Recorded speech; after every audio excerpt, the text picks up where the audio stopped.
Siguro napanood nyo na lahat, itong kay Sir Paul na video kagabi na talagang lahat ng Chris fanatics nag-iiyakan na naman.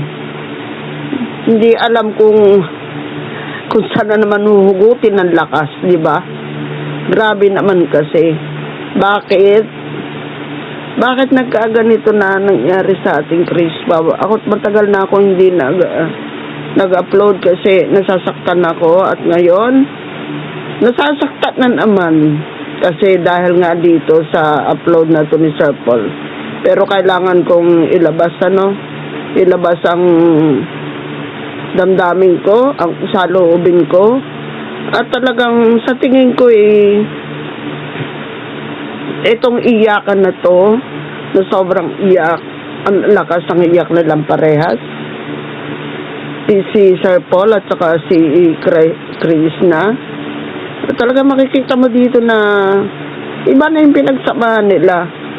May tunay na pag-ibig na to, hindi na to teleserye katulad ng sinasabi ni Sir Paul. Hindi na ako naniniwalang it's all about teleserye. Ito ay sa lalim at tunay na pagmamahal, tunay na pag-ibig. Kaya sabi mo nga, Sir Paul, tadhana na lang ang makakapagsabi, pero wag naman, gumawa ka rin ng paraan kung tunay pa yung nararamdaman mo. At kung sa tingin mo mayroon ka pang pag-aasa kay Krishna, ipaglaban mo. Kasi eto si Krishna, sa tingin ko, nag-iintay lang ito nagsuyuin Hindi naman agad mawawala itong pag-ibig nito kay Sir Paul. Alam naman natin talaga na mahal niya Sir Paul. Iniibig rin niya Sir Paul. Siguro nga, bata pa lang siya, kaya para may doubt siya. Pero tingin ko talaga mahal niya si Sir Paul. At makikita rin natin kay Sir Paul at talagang mahal na mahal niya si Krishna. Kaya Sir Paul, ipaglaban mo yan. Huwag mong pigilan. Huwag mong hintayin na, nga tama, tadhana lang ang bahala. Pero kailangan natin gumawa. Sabi nga nila, kailangan ipakita mo na tunay ang hangarin mo sa babae.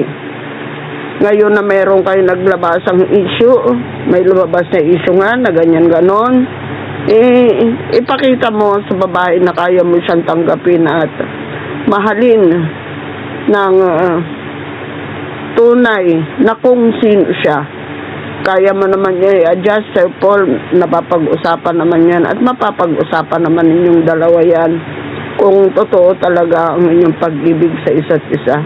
Pero makikita talaga dito na tunay ang kanilang pag-ibig. Hindi sila iiyak ng ganito. At ang yakap ni Krishna, grabe, makikita mo yung tunay na pagmamahal kay Sir Paul. Yung bakhag niya laging favorite niyang bakhag. Ito yung talagang grabe, Parang, ibig sabihin kasi pag sa akin, yung pagbakhag mo parang sinasabi mo na mahal kita at wala nang iba. Parang ganun.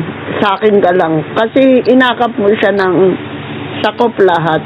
Kaya sa akin parang ganun ang ibig sabihin. Mahal niya si Sir Paul ng kung ano man siya. At tanggap niya. Ibig sabihin, si Sir Paul naman nasa kanya ng lahat. Alam naman natin yun. Bukod sa mapera talaga siya.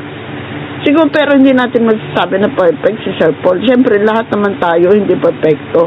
Ganon din naman si Krishna. Kaya, yung akap ni Krishna na yon talagang parang parang sinasabi niya na mahal niya talaga si Sir Paul. Kasi bakhag para diba, parang malamal mo, parang tunay yung pag-ibig mo, parang pure, parang ganon. Kahit dami na naman nag-iiyakan dito sa bakhag na to. Sir Paul, Krishna, ano ba kayo? Huwag niyo naman kaming saktan, please.